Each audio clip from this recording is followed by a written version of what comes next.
Hey friends, it's noon, Saturday, and I am doing a little exercise called throw ball retrieval. Been practicing for the KYTCC 2026. That's a tree climbing competition that takes place in Kentucky every year. I'm gonna walk to the park with my huge climbing bag on my back, and I'm gonna time how long it takes me to go to the park and come back, having retrieved a throw ball high up in this pine tree. On the left is my training tree. I've got a little free hanging anchor up there. I think it's about 60 or 70 feet up. That's gonna be my ascent training tree treadmill, if you will.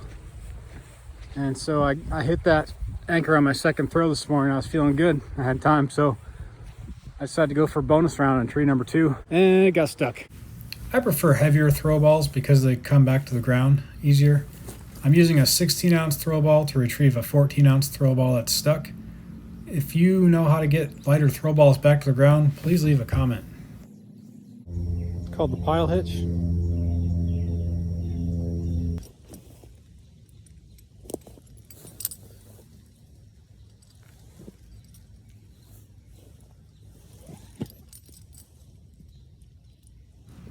I like to use the Pyle hitch because it comes right off the rope and you can tie it midline. I'm going to take a step back away from the tree so I can see what I'm tied to. So this is what takes so long climbing trees, because when that's throw line, it's hard to see. You almost have to put your rope up there before you even know what you have. Oh, here's a better view. Yeah, so it's choked around 2 limbs up above and below. So yeah, I'm gonna try to isolate a little better. If you look up there, it's a pretty good tie-in, I think. At least it's solid, you know, because I can always move it when I'm up there, but getting up there safely is kind of always the goal, right? So that was a bit long for isolation and tie-in, but I generally expect no less for a pine tree. That's why you don't see pine trees in climbing competitions. The ascent event has a setup time scoring based on 90, 50, and 25 seconds. I might be the only climber in the world who prefers to footlock rather than deal with ascenders. But in my first climbing competition, I actually scored 1 point for speed in the ascent event using this same technique. I'm very proud of that because I did that in my 40s. And my second competition took me 2 minutes.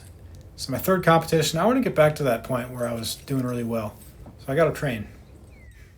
The ability to footlock requires you to be in good health and have good flexibility.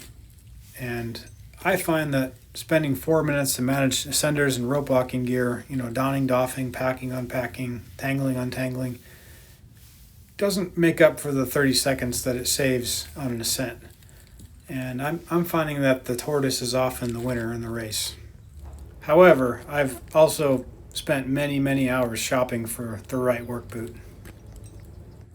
If you're watching this, Keen Boots, I'm your new poster boy. 1 hour, 7 minutes, whoever's counting.